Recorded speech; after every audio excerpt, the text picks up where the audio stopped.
Hello, good morning, good afternoon, good evening po sa inyo lahat mga kapatid.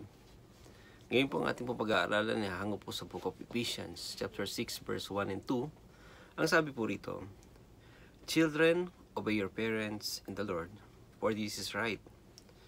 Honor thy father and mother, which is the first commandment with promise. Ano po ang matututunan po natin sa talatang ito?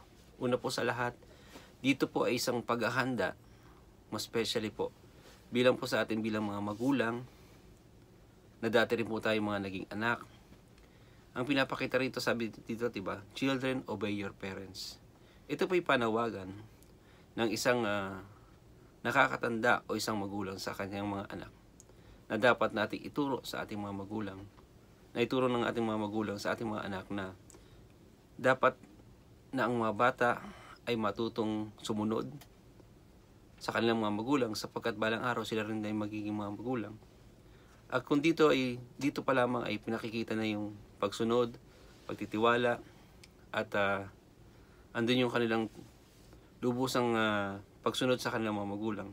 Yun din po ay katulad po ng ating Panginoon, na ating Diyos Ama, na sinusunod natin ang ating Diyos Ama sapagkat siya ang nakakaalam ng mga tama at dapat natin gawin.